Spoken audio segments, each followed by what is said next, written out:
Hi, my name is Candice Rosenberg. I'm originally from the United States. I was born in New York. I am 73 years of age, and I just had a recent brain surgery in October.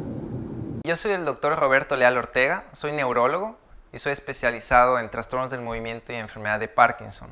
Este paciente es una paciente con el diagnóstico precisamente de enfermedad de Parkinson, que ya lo estaba sufriendo desde hace aproximadamente 10 años. I have a condition called Parkinson's disease, and it's a neurological problem that affects the muscles, your thinking, your sleeping, every aspect of one's life. El padecimiento afectaba mucho su calidad de vida debido a que dependía de varios medicamentos para poder controlar sus síntomas, y aún así los medicamentos no alcanzaban a controlar sus temblores, su lentitud y otras manifestaciones cardinales de la enfermedad. I ended up having surgery because of the need to get a better quality of life.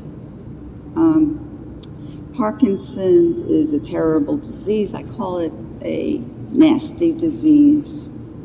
It's very hard. People have very different types of Parkinson's.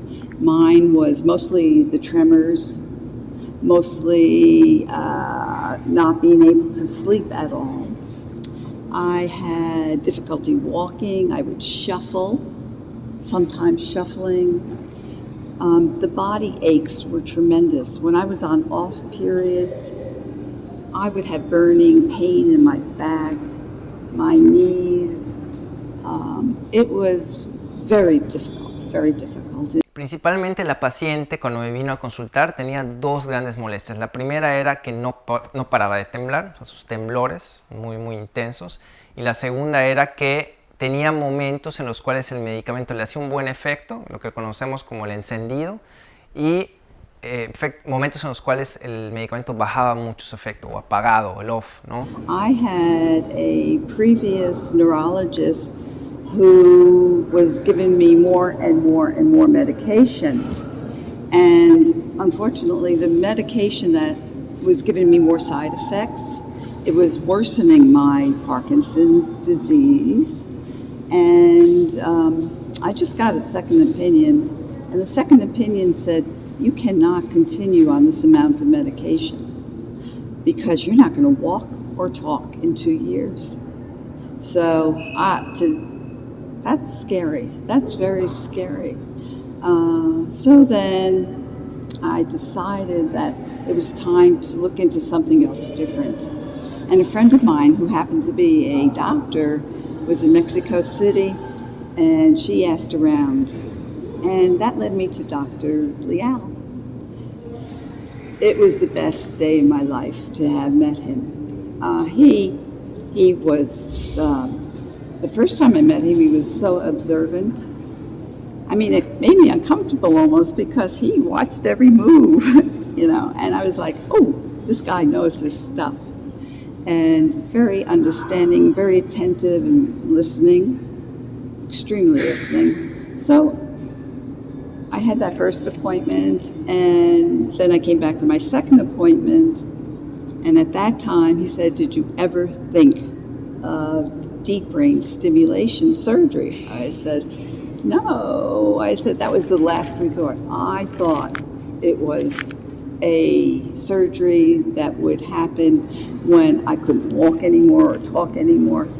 But he informed me. He says, you know, the technology has increased so tremendously that they're even doing the surgery for people with Parkinson's 4 or 5 years after diagnosis. Here I'm out 12 years after diagnosis. El procedimiento es conocido como estimulación cerebral profunda. Es un procedimiento quirúrgico en el cual a la paciente se le realizan un par de orificios en la parte de aquí de la frente y se introducen de una manera muy bien regulada 2 pequeños electrodos delgaditos, ¿sí?, que llegan hasta la parte profunda del cerebro, que son precisamente unos núcleos pequeñitos, y a través de ellos se empieza a soltar electricidad, estímulos eléctricos. Esto sirve para poder controlar los movimientos que ella no no puede realizar con la toma de medicamentos. La tecnología es una tecnología de punta, es una tecnología que se utiliza tanto acá como en Estados Unidos y en Europa, en muchos lugares del mundo, y consiste, ¿verdad?, básicamente de una manera analógica que muchos entienden, es un marcapasos, pero que va al cerebro. Este marcapasos se coloca por debajo de la piel, ¿sí? Y es un generador de impulsos eléctricos a través de cables que van escondidos, ¿verdad?, por debajo de la piel. Llegan hasta la parte de arriba del cráneo y después a través de un electrodo delgadito, hacia la parte profunda del cerebro. Todo esto en el contexto de que el paciente antes se le hizo un mapeo de todo el cerebro, digamos, y sobre todo pues de las estructuras que están cercanas a donde va a pasar este electrodo para que no haya ninguna complicación. De manera que a través de coordenadas que se hacen a través de cálculos por softwares, ¿verdad? Y de un marco de coordenadas que se llama estereotaxia, se puede hacer una planeación de la cirugía, incluso antes de que el paciente entre al quirófano y ya sepamos, ¿verdad?, que nuestro margen de errores es el mínimo. I have a battery in my chest. It's called a neurotransmitter, right here, and it's wires that are led up to my brain. And the neurologist, my neurologist, Dr. Liao, is the one he adjusts me, and that's all it takes. Easy for me, hard for the doctors. La paciente, después del procedimiento, prácticamente los fenómenos de encendido y el apagado se le quitaron y el temblor se le quitó. Actualmente la paciente está perfecta, o sea, está en casa, está en la playa, ella vive en la playa y puede hacer sus actividades como si nada. Sale a caminar, se mete a bañar en el mar y es independiente por completo. I mean, proof of the pudding is that I am tremor free. I don't have any more pain in my body.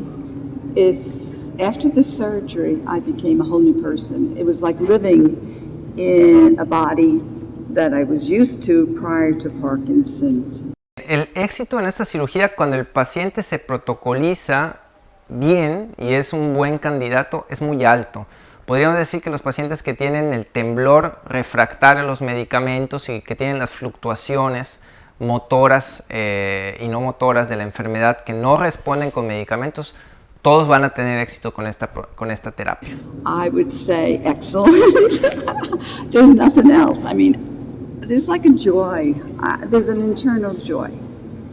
It's hard to express when the body is in so much pain and then it's gone. It's gone. It's the whole new life. La enfermedad es una enfermedad que es sumamente frecuente. Los casos van a continuar incrementando con el paso de los años porque la población está envejeciendo y se tiene que tratar de hacer llegar a todos ellos, porque definitivamente junto con el uso de la levodopa, que es un medicamento pues, más fuerte, ¿verdad?, e importante en el tratamiento de la enfermedad, la segunda terapia más importante para este problema es la estimulación cerebral profunda hasta el día de hoy. I implore anybody, honestly, I implore anybody who knows anyone who has Parkinson's to consider this, and especially here in Merida at Hospital Faro. Faro is something very special about it, from staff to the nursing staff, the doctors, surgical, even in surgery prior to, going under. People were so kind. I'll take care of you. And they really they meant it. I felt that they meant it. There's a feeling here. I said that before. There's a feeling. There's a feeling of confidence, patient care. Now, patient care is very complex, but yet they do it with, whether you're in an office or in the hospital or, pre-surgery, everything is just taken care of. And I can't say enough about it. I don't even have the words to say how amazing these doctors are.